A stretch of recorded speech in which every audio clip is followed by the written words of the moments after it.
ایسے ہوتی ہے وہ.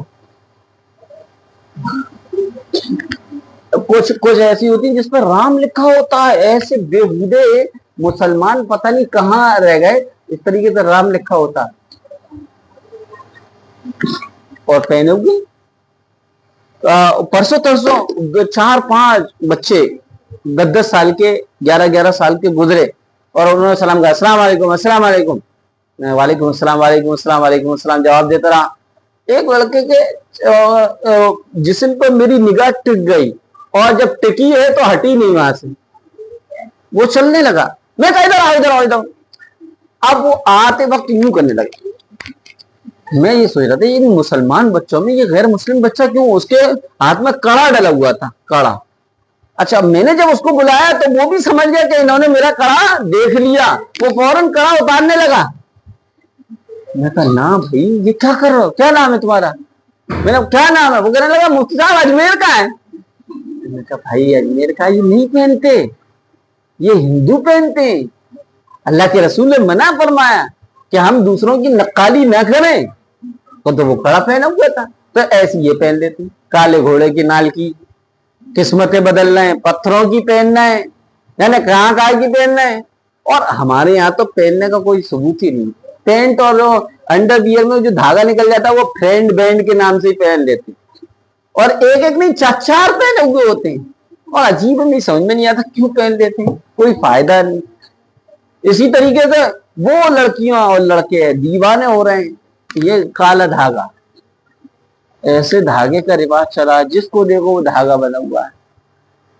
اگر یہ دھاگے پیروں کے درد اور سر کے درد ختم کر دیں تو میڈیکل اور ڈاکٹروں کی تو پھر چھٹی کر دینا چاہیے. میں دھاگا نہیں پڑھ کے دیتا, مجھ سے کہتے ہیں کہ پورے فاتح پڑھ لو, میں نہیں دیتا. بہرحال تو کیا سامان تھا, چاندی کی انگوٹھی. اور دوسرا دیکھو, میں میرے سامنے چاہے لڑکیاں اسٹوڈینٹ ہوں چاہے لڑکے اسٹوڈینٹ ہوں, میں اپنے اسٹوڈینٹ سے کہتا ہوں رنگ نہ پہن. جو لوگ پہنتے ہیں تو میں ان کو تاڑ لیتا ہوں, کیونکہ وہ میرے کہنے کے باوجود یہ میرے سامنے بھی پہنا تو یقیناً اس کو کسی نے قسم دے کر پہنائی ہوگی, اس کے پیار کی نشانی ہوگی, تو میں اس کو تاڑ لیتا ہوں. اس لیے میرے سامنے میرے شاگرد نہیں, میرے ساتھ ایک شاگرد ہیں وہ یوٹیوب کی دنیا میں ماہر ہیں, وہ بھی پہنے, میں ان سے راضی ہوں. میں کہا یار یہ پہن لیتا کیا فائدہ, کیا رہے مجھ سے سننا. میں کہا یار بیکار کی بات ہے, سنت سنت سنت سنت ہوتی تو سب صحابہ جو ہے پہنتے, سنت نہیں, آپ نے اجازت دی ہے. کسی چیز کی پرمیشن علیحدہ ہوتی ہے, سنت علیحدہ ہوتی ہے. تو جو لوگ پہنتے ہیں وہ بھی اسی طریقے سے لمبے لمبے بال رکھ لیے, میرے شاگرد بھی رکھتے ہیں.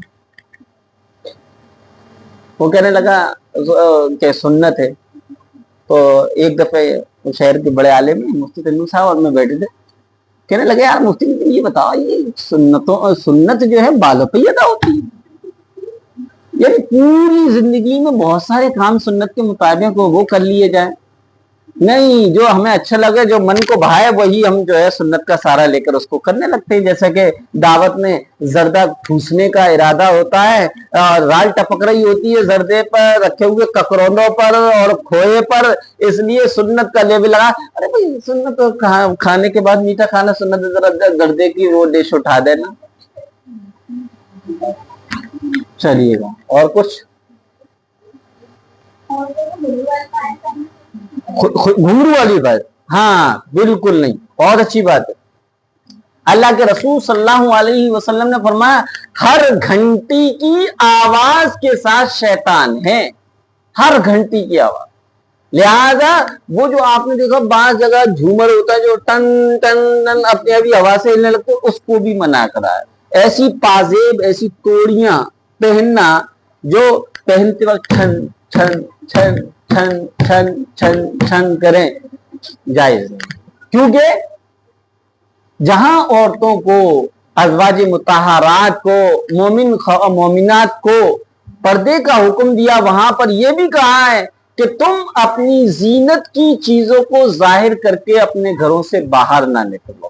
جو گھر سے نکلتی ہیں باہر, آپ نئی نویلی دلہن کو دیکھ لیجئے, چٹیلا مار یوں یوں کرتے ہوئے وہ اپنے سر نکالتا ہے,